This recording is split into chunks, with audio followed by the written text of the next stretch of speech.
নমস্কার, সোমা স্পেশাল কিচেনে আপনাদের স্বাগত জানাই। আজকে করব মুগ নুরজাহানি।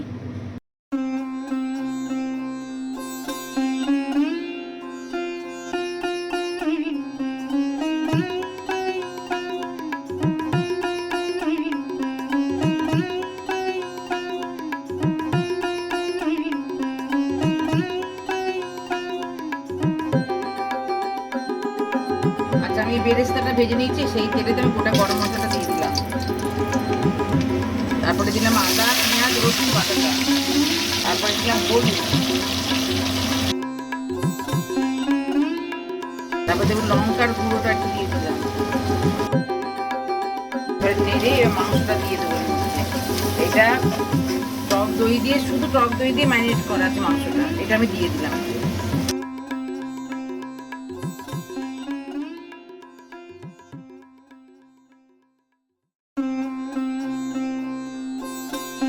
এবার ঢাকা খুলে আমি এবার কাজু বাটাটা দেবো। এই কাজু বাটাটা দিয়ে দিলাম। এবার দিয়ে এখানে এবার দেবো এই গোলাপ জল একটু দেবো। এবার দেবো একটু কেওড়া জল।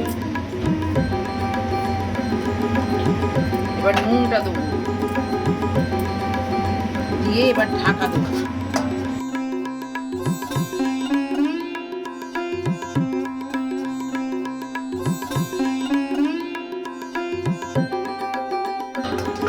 অর্ধেকটা সেদ্ধ হয়ে গেছে মাংসটা। এই পেঁয়াজগুলো দিয়ে দিলাম, গোটা গোটা পেঁয়াজ দিয়ে দিলাম। এই বেরেস্তাটা দিয়ে দিলাম। এতে এক ফোঁটা মিঠা আতর দেবো এতে। আর এই গরম মশলাটা দিয়ে দিলাম, দিয়ে একটু ঢাকা দেবো। এটা ঢাকা দিয়ে কিছুক্ষণ হবে, পেঁয়াজটা সেদ্ধ হওয়া পর্যন্ত হবে। আমার এটা হয়ে গেছে। এবার ঢাকাটা খুলে এটা নামিয়ে নেবো।